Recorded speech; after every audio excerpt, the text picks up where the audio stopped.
గురించి అందరూ కూడా తప్పనిసరిగా తెలుసుకోవాలి. ఆ విధంగా ఆవిడికి జోహార్ అర్పించడానికి మహిళా మనులందరూ కూడా జోహార్ పుణ్య శ్లోక అహల్యాబాయ్, జోహార్ పుణ్య శ్లోక అహల్యాబాయ్, జోహార్ పుణ్య శ్లోక అహల్యాబాయ్.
ఈరోజు అహల్యాబాయ్ హోల్కర్ ఎవరైతే ఒక వీర వనిత ఒక ధార్మిక వ్యవస్థని నిర్మాణం చేసిన మహోన్నతమైన మహిళ, ఒక సుపరిపాలన అందించిన మాతృమూర్తి, ఆవిడ 300వ జయంతిని ఇవాళ మనం దేశవ్యాప్తంగా ఘనంగా నిర్వహించుకుంటా ఉన్నాం. నరేంద్ర మోడీ గారి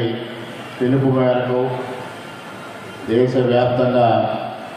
గత నెల రోజులుగా ఆ కార్యక్రమాన్ని మనం నిర్వహించుకుంటున్న నేపథ్యంలో ఇవాళ రాజమహేంద్రవరంలో తూర్పుగోదావరి జిల్లా భారతీయ జనతా పార్టీ ఆధ్వర్యంలో నిర్వహిస్తున్న ఈ సభకి అధ్యక్షత వహించిన తూర్పుగోదావరి జిల్లా భారతీయ జనతా పార్టీ అధ్యక్షుడు శ్రీ పెక్కి నాగేంద్ర గారికి, ఈ కార్యక్రమానికి ముఖ్య అతిథిగా విచ్చేసిన ఛత్తీస్గఢ్ ఉప ముఖ్యమంత్రి వర్యులు గౌరవనీయులు శ్రీ అరుణ్ సాహు గారికి, కార్యక్రమంలో మరో ముఖ్య అతిథిగా పాల్గొన్న శాసన మండలి సభ్యులు, భారతీయ జనతా పార్టీ జాతీయ కార్యవర్గ సభ్యులు శ్రీ సోము వీర్రాజు గారికి, ఈ కార్యక్రమ రాష్ట్ర కన్వీనర్ పూర్వపు శాసన మండలి సభ్యులు శ్రీ పివిఎన్ మాధవ్ గారికి, రాష్ట్ర మహిళా మోర్చా అధ్యక్షురాలు శ్రీమతి నిర్మలా కిషోర్ గారికి, రాష్ట్ర సంఘటనా మంత్రి శ్రీ మధుకర్ జీ గారికి, వేదిక పైన భారతీయ జనతా పార్టీ పెద్దలకు, వేదిక ముందున్న భారతీయ జనతా పార్టీ కుటుంబ సభ్యులకు, ఈ కార్యక్రమానికి తూర్పుగోదావరి జిల్లా నలుమూలల నుంచి చేసిన ప్రజానీకానికి, ముఖ్యంగా అనపర్తి నియోజకవర్గం నుంచి పెద్ద ఎత్తున తరలి వచ్చిన మహిళా మూర్తులకి అందరికీ పేరు పేరున, మీడియా మిత్రులకి అందరికీ పేరు పేరున నా హృదయపూర్వకంగా నమస్కారాలు తెలియజేసుకుంటూ ఉన్నా. 300 సంవత్సరాల క్రితం జన్మించిన శ్రీమతి అహల్యాబాయి హోల్కర్ పరిపాలనలో తనదైన ముద్ర వేసి, ఈనాడు ఏదైతే మన మహిళా సాధికార గురించి, రైతు సంక్షేమం గురించి, మౌలిక వసతుల సదుపాయం గురించి మాట్లాడుకుంటూ ఉన్నామో, అటువంటి అనేక వ్యవస్థల్ని ఆ రోజే అత్యద్భుతంగా నిర్వహించి ప్రజల మన్ననలు అందించి తన రాజ్య పరిపాలనలో కరువు కాటకాలకు తావు లేకుండా పరిపాలన చేయడం జరిగిందనేది ఈ సందర్భంగా మనం గ్రహించాల్సిన అవసరం ఉంది. ముఖ్యంగా ఆమె ఒక ధీర వనితిగా యుద్ధం చేయడమే కాదు, రక్తపాతం లేకుండా యుద్ధం ఏ విధంగా జయించాలనేది వ్యూహాత్మకంగా వ్యవహరించడమే కాకుండా సుపరిపాలన అందించడమే ధ్యేయంగా ఆనాడు మహిళలకు అనేక సంక్షేమాలు, ముఖ్యంగా సంపూర్ణ మద్య నిషేధం, అదేవిధంగా వితంతువులకు వివాహం, ఆనాడు ఉన్న వ్యవస్థలో వితంతువులు దత్తత తీసుకోలేని పరిస్థితుల్లో వారికి ఇష్టమైన వ్యక్తుల్ని, ఇష్టమైన బిడ్డల్ని దత్తత తీసుకునే విధంగా సంస్కరణలు తీసుకురావడం, సేవా దృక్పథానికి, దాన ధర్మాలకి మారుపేరుగా ఉండడం మరొక పెద్ద ఆమె చేసిన కార్యక్రమాల్లో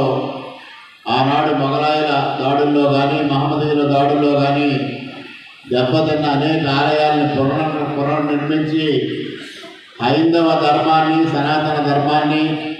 పునఃప్రతిష్ఠించిన వ్యక్తి శ్రీ అహల్యాబాయి హోల్కర్. ముఖ్యంగా సోమనాథ్ ఆలయం కానీ, కాశీ, ద్వారకా, మధుర, ఉజ్జయిని, రామేశ్వరం, అయోధ్య, హరిద్వార్ ఇటువంటి అనేక ఆలయాల్ని ఆ రోజు ఆమె నిర్మాణం చేయడం జరిగింది. అదేవిధంగా సమకాలీన భారతదేశానికి స్ఫూర్తిదాయకంగా ఆవిడ పరిపాలన నిలవడం, ఆవిడ వ్యక్తిత్వం నిలవడం మనందరం గమనించాల్సిన అవసరం ఉంది. అదేవిధంగా వరకట్నానికి వ్యతిరేకంగా ఆవిడ చట్టం చేయడమే కాకుండా మహిళలకు విద్యా హక్కు ప్రవేశపెట్టిన మహానుభావులు. ఇటువంటి మహోన్నతమైన వ్యక్తి యొక్క జీవిత చరిత్ర భావి భారత పౌరులకు స్ఫూర్తిగా నిలవాలి. తద్వారా ప్రతి ఒక్కరూ ఆ విధంగా ఉండాలి అనే ఒక సత్సంకల్పంతో ఇవాళ ప్రధానమంత్రి నరేంద్ర మోడీ గారి ఆదేశంతో ఇవాళ ఈ కార్యక్రమాలు దేశవ్యాప్తంగా నిర్వహించడం జరుగుతూ ఉంది. అదేవిధంగా నరేంద్ర మోడీ గారి నాయకత్వంలో ఇవాళ భారతీయ సంస్కృతికి అహల్యాబాయి హోల్కర్ చేసిన సేవలకి గుర్తింపుగా స్త్రీ శక్తి పురస్కారాన్ని ఆవిడ పేరు మీద నిలబెట్టడమే కాకుండా ఇండోర్ ఎయిర్పోర్ట్కి దేవి అహల్యాబాయి హోల్కర్ విమానాశ్రయంగా పేరు పెట్టి గౌరవించడం జరిగింది. అటువంటి మహోన్నతమైన వ్యక్తిత్వానికి మనం ఇవాళ ఇక్కడ 300వ జయంతి జరుపుకుంటూ ఉన్నాం. ఈ సందర్భంగా ఆవిడికి ఘనమైన నివాళులు అర్పించుకుంటూ ఆవిడ స్ఫూర్తితో మనం అత్యుత్తమంగా ఈ దేశాన్ని ఈ రాష్ట్రాన్ని పరిపాలన కొనసాగించే దిశగా ప్రతి మానవుడు జీవించే దిశగా ప్రతి ఒక్కరూ ఆలోచన చేయాలని నరేంద్ర మోడీ గారు ఏదైతే ఆశయంతో ఈ కార్యక్రమాలు నిర్వహిస్తూ ఉన్నారో ఆ ఆశయాల్ని ప్రతి ఒక్కరూ ఆచరణాత్మకంగా చేసి చూపించాలని ఈ సభాముఖంగా అందరినీ కోరుకుంటూ ఈరోజు ఈ కార్యక్రమంలో పాల్గొనే అవకాశం కల్పించిన పెద్దలందరికీ పేరు పేరున హృదయపూర్వకంగా కృతజ్ఞత తెలియజేసుకుంటూ సెలవు తీసుకుంటున్నా. జై హింద్.